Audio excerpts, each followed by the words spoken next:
Hello, fellow comic book lovers, collectors, and aficionados. Vin Crew here with, well, it's a different kind of a video. It's not one of my bitches. It's not a haul video. Been tossing this idea around for quite some time, and I've seen videos as recent as Jared Osborne did something similar to this. I think Howler Mouse has done some of these, and maybe Why Not Art, and a few other people, and it really got my juices going a little bit. And I guess I'm gonna maybe give this a turn myself here. And what I want to do is I want to just go over some of the different types of things in the hobby, some of the terms, some of the different formats, some of the different things to look for other than just first appearances, cameos, that sort of a thing. And like I said, it's just my feeble attempt of trying to do this. And basically, what I'd like to try to do with this type of video is start a dialogue. I just a conversation of things, and hopefully some other people might do videos similar to this. And also, I just, for lack of ground rules, I guess, but I just want to see, first off, I do not claim to be a comic expert by any stretch of the imagination. There are people out there that have forgotten more about comics than I will ever know. People such as Howler Mouse, Comic Hoarder, Why Not Art, Jared Osborne, Captain Strangelove, Johnny DaCosta, Longshanks, on and on and on. There's so many of you that have taught me so much about the industry, and I'm so indebted to you guys, and thank you so much for that, and the hobby. And there's just no way that I can profess to be on the level of you guys.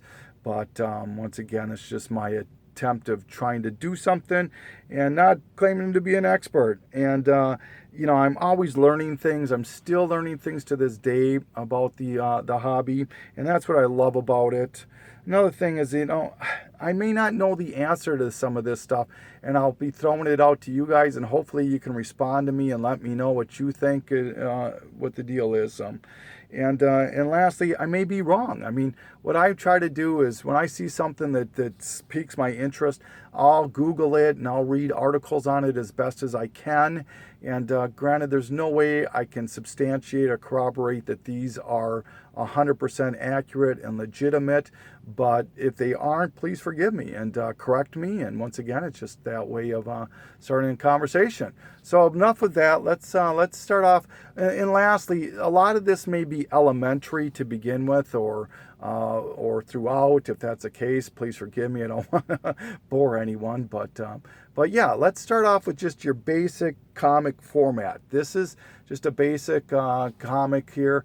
The only reason I'm showing this, I'll come back to it in a little bit here, but this is just your standard size. I mean, it's a little thicker. It's the 80 page, but you get the meaning. And a couple of different versions of that size. There's your prestige format, which are usually adless books. They will have no ads in them. And because of that, you can send those media mail. Comics with ads, you're not supposed to send media mail. and with that being said, these are usually square bound, they'll call them, or thicker. They're usually maybe no more than 1 to 2 to maybe 3 books in length. They're usually self-contained, relatively so. The bad thing about these is that they're usually the cardboard stock on the cover here. So when you open to read them, you'll make a nice little crease all the way down here, which stops that book from being near mint in short time. So it is kind of a bummer with that. All right, another size is the magazine size.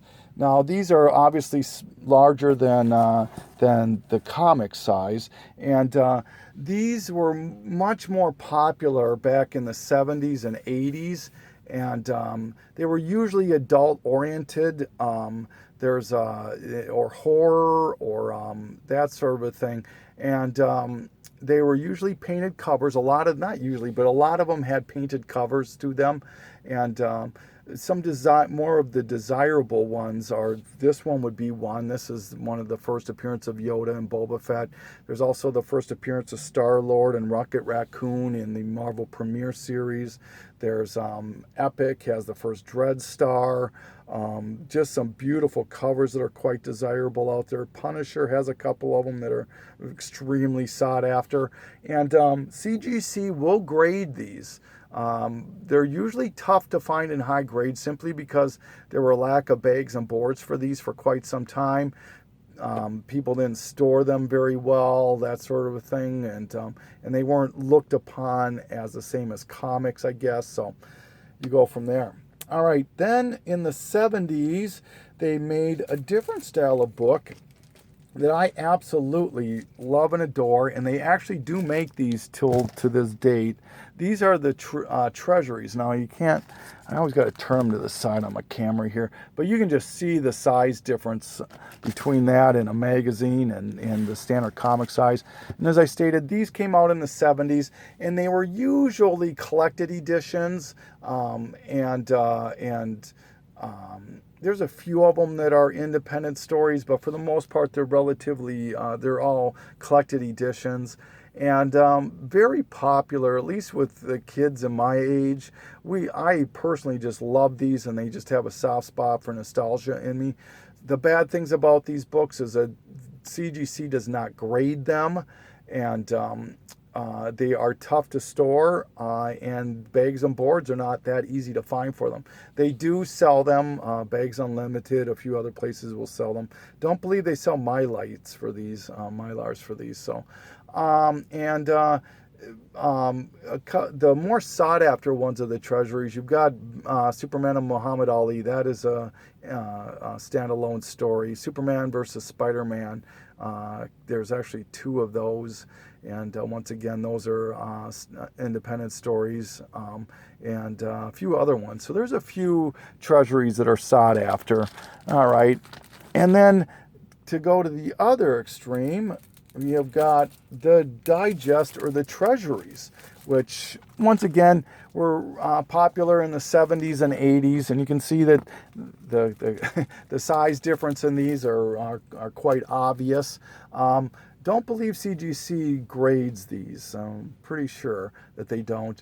A few of them are standalone stories, but for the most part, once again, they are collected editions. One thing some people may not know is that if you're an Adventure Comics collector, from the high 400s until I think it's like 503 or something like that, they were, if you wanted any of the Adventure Comics, you had to get them in digest form or pocketbook form. So, pretty cool stuff there. So, I do collect all formats here of these. And then another size that some people may not be aware of or are confused on what they are is the ash can. This is, boy, once again, I got to tip it to the side here. This is one of my few graded books. And so they will grade ash cans, obviously. Ash cans are basically used to promote new comics for the most part. There's some old-time terminology that really doesn't apply to ash cans today, so I'm not going to get into that. But they were usually low production value, pretty much throwaway type of thing, and just to try to get the name out there and to show you what new books are coming out. And some of them are quite sought after. You got Turtle Mania that comes to mind. You have, is it Pitt or Max that has quite a few of the ash cans that are quite desired, and a few of the other ones. So ash can is another format of comic to look for.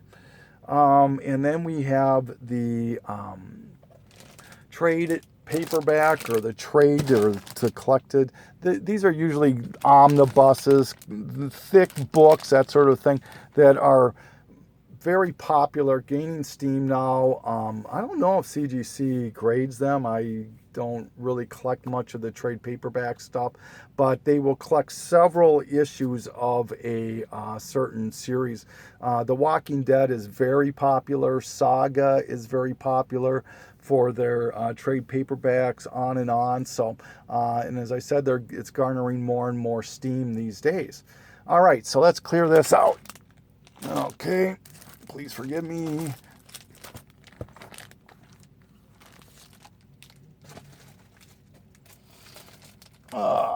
Right.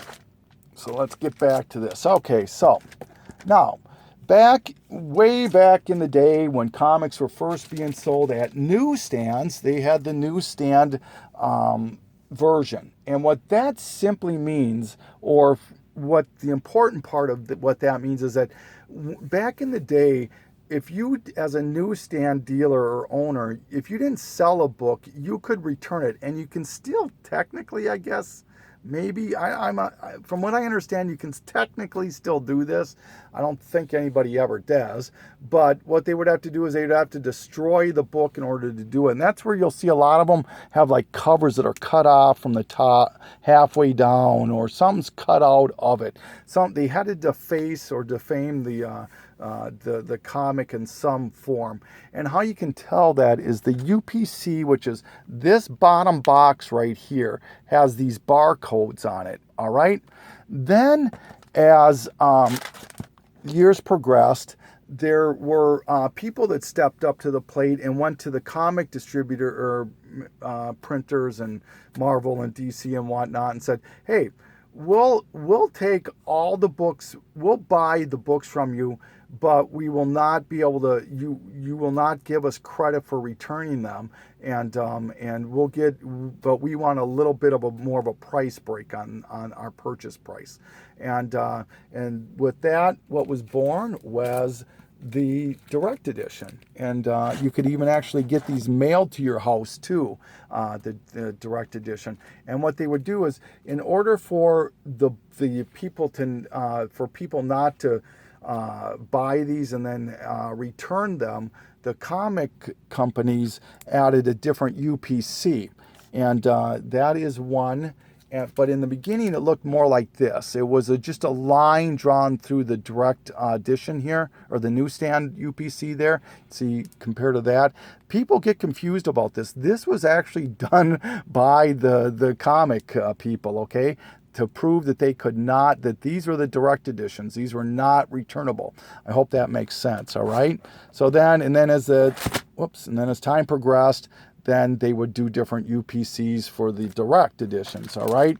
And then as that time progressed, then it just went to basically what it is now. Here is a direct edition, and here is, that's a direct edition right there, and you can see where it says direct edition right there. And this is the newsstand.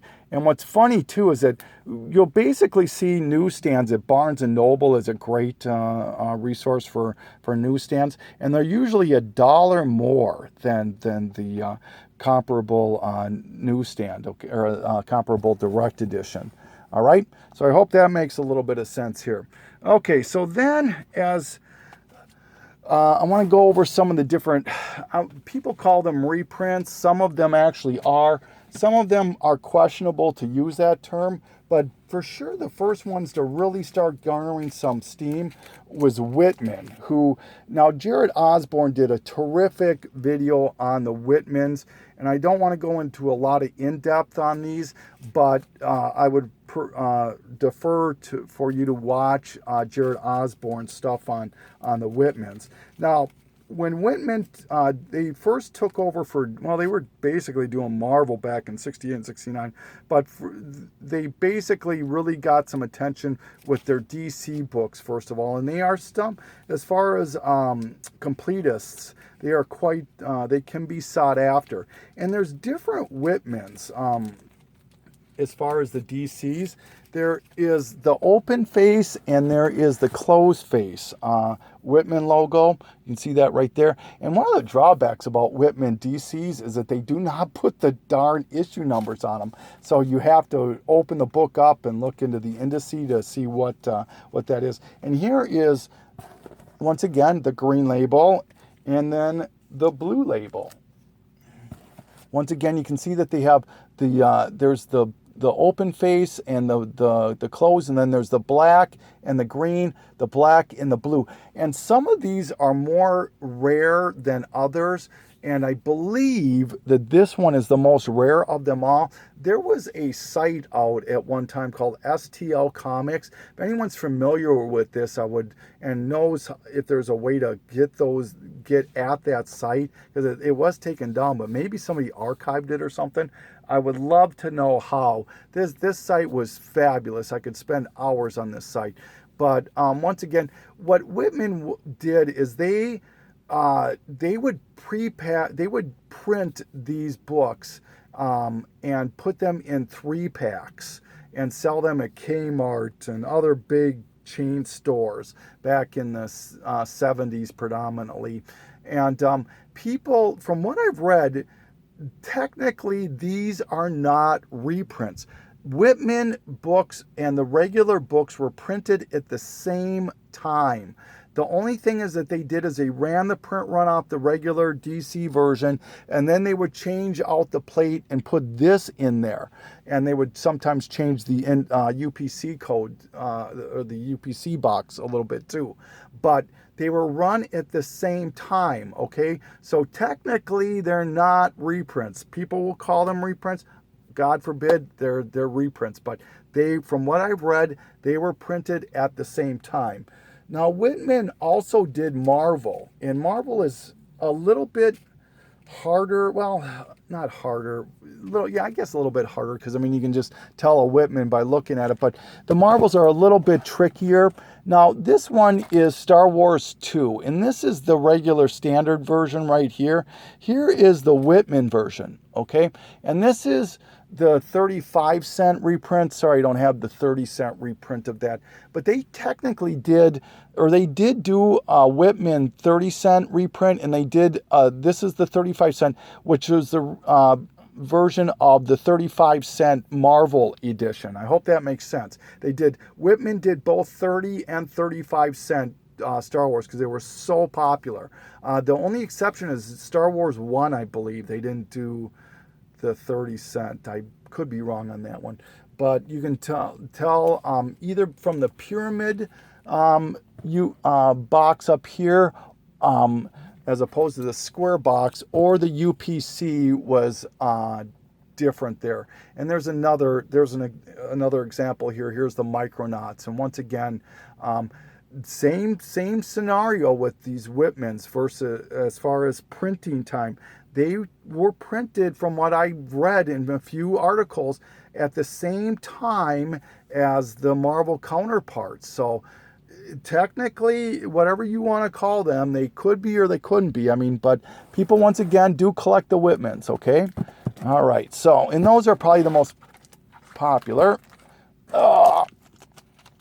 Now moving into some other stuff, especially what's popular now.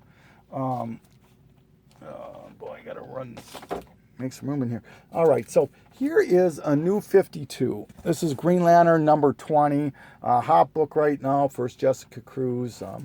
But this is the combo pack, which is apparently much lower print run and has a little bit of desirability because of that fact. Once again, for the completist, you can tell a combo pack because it says combo pack. It'll have a different color background. It's usually the same cover, but it's just a different color background. But what's important about this is that you see how this is polybagged. This is not my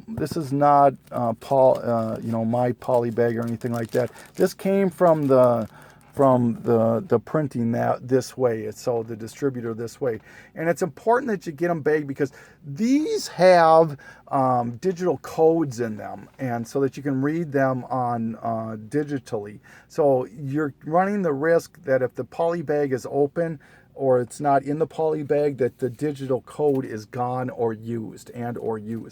Okay, now interesting that I bring up polybag or bagged comics, because if you submit comics to CGC for grading that are bagged, they will throw away the bag. They will open it up and throw away the bag. for the most part, that doesn't bother me for like things like that Harley's Little Black Book crap and that sort of a thing. I mean, my God, comics are just getting so gimmicky now. I mean, they're almost like sports cards where $75 packs and you get a chance to win an authentic pubic hair of Mike Piazza or something, some stupid thing like that. But anyway, those I don't mind, but there's a few of them that I think are important to stay in the poly bag. And here's one that I think is definitely important to keep in the poly bag. This is the Death of Superman. I mean, this came loaded with things in this poly bag. And so it's important, I think, to keep them in the poly. Here's another one that I think, and this is the Shadow of the Bat, the first Zaz. But this has a bunch of things added into it too. A layout of Arkham Asylum cards, that sort of a thing. So there's a few of them that I think are important in my opinion. I prefer them in the bag. All right. So now moving on. When you talk about completists and other things such as the combo packs, there's one that came out a little bit before the New 52, and back in, I think it was 93 is when they were doing this, and that is the DC Universe, okay? The DC Universe logo right here. That is, you can see the UPC right here. Once again, similar to the Whitmans, where these were packaged in multi-packs, sold at Toys R Us and other major store chains. And very limited print run. Nobody knows the exact print run on these DC Universe. But I was reading an article from Mile High, and I actually did a video on DC Universe about 2 years ago, and it was deleted from YouTube. But Mile High, now once again, I take this with a grain of salt because it's from Mile High, but the way they put it in perspective is that they say that if a newsstand is 1 in 10 to a direct edition, then they think that DC Universe might be as much as 100 to 1 versus Newsstand. So let's really taper that and put it in half of that. So for every 50 Newsstand editions, there'd be one of these. What would a 1 in 50 variant go for, I guess, is basically what it would come down to. So, and what makes these hard to find, and let me just show you the different versions. That's the direct version, and then here is the Newsstand version of it. You can see direct written right there, and then there is no writing right there. Some of them will actually have, this Batman face or something like that on here.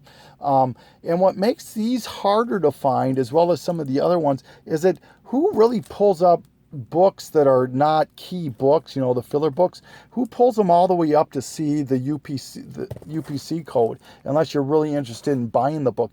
So they're relatively harder to find because of that when you're going through long boxes and whatnot. But I personally actively look for them. There are ones that are very, very sought after. There's the Man of Steel 5th print, the Flash number 92, the first Impulse, Green Lantern 48, first Kyle Rayner. All those plus others have the DC Universe version to them. So much harder to find than the Newsstand. And so, all right, going to Marvel, and something you might want to look for. Here is, and I just showed this in my last bitch here, but this is Uncanny X-Men 221. This is the regular version, and here is the So Much Fun version. Now, these were printed by, these were printed to a limited print run of 5,000. And there were several, not several, but yeah, there were a few of these. They did Archie, they did DC, there's a Justice League one. They did several of the X-Men books, and probably the most sought after is this one and the G.I. Joe, the Snake Eyes cover, not 21, but I think it's 63 or something like that. But how you can tell is that they all have classic written on here. And very, very hard to find. Like I said, with a print run of only 5,000 of them, and not the easiest book to find. So, all right. Another one to look for is, I'm going to show you what each version looks like. Here is the newsstand version of Uncanny 245. Here is the direct edition. And here is the J.C. Penney reprint, okay? These, I don't know what the print run of these are, but they're very limited once again. The only way you could get these apparently is by ordering them through the J.C. Penney catalog. And they actually did do quite a few of the books. There's, well, boy, there's got to be about 50 or 60 of them here. But you've got... Web of Spider-Man 27, the first Frank Miller, that's a J.C. Penney reprint. This book is somewhat sought after as being there's a splurge on this where they have Star Wars characters in here, DC characters, that sort of a thing, and it's an X book. So, but how do you tell that this is a J.C. Penney reprint?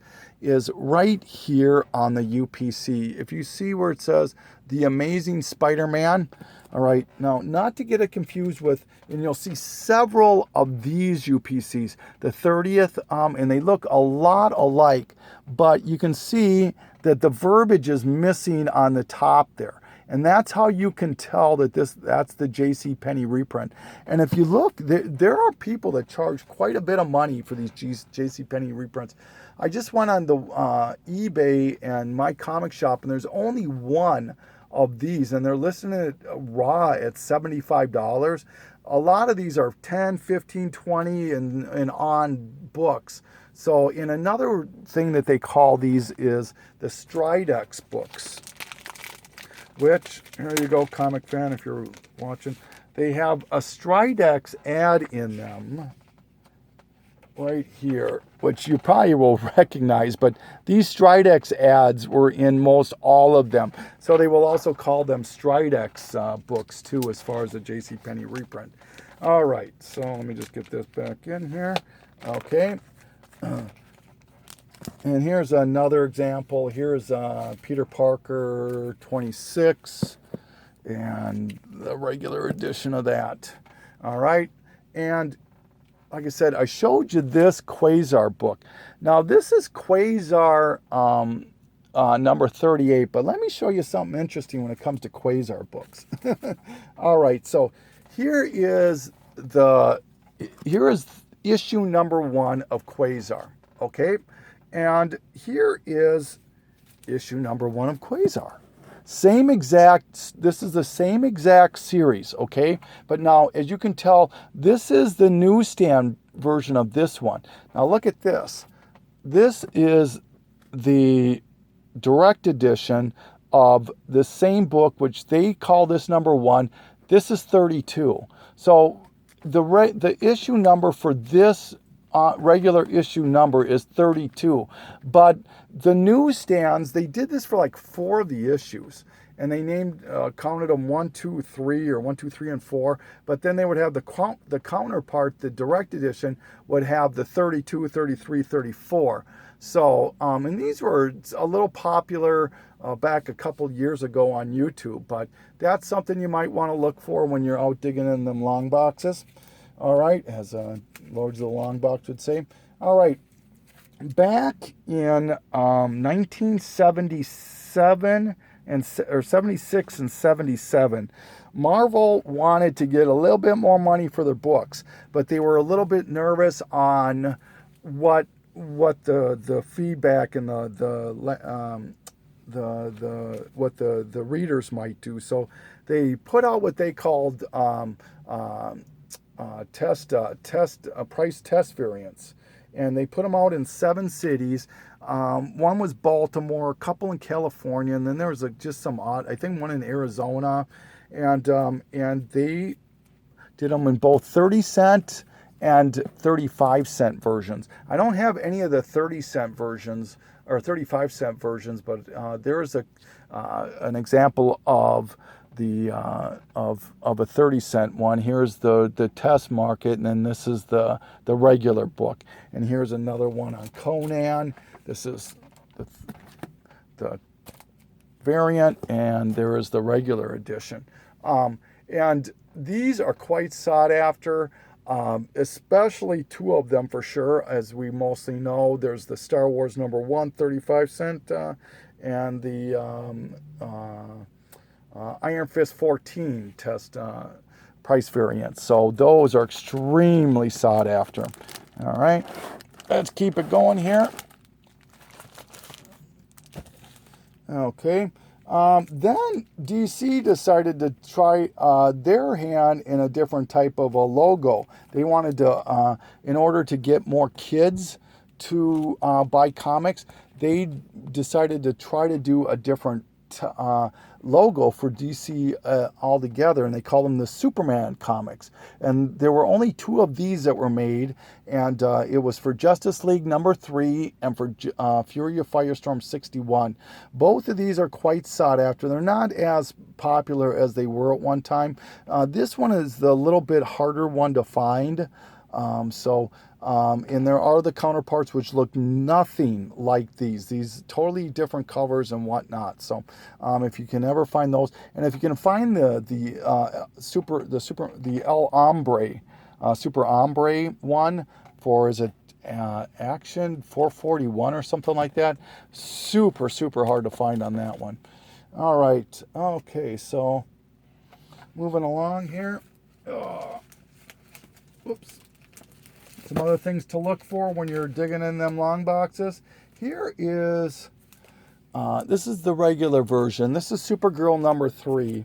But this is an example of a Canadian price variant.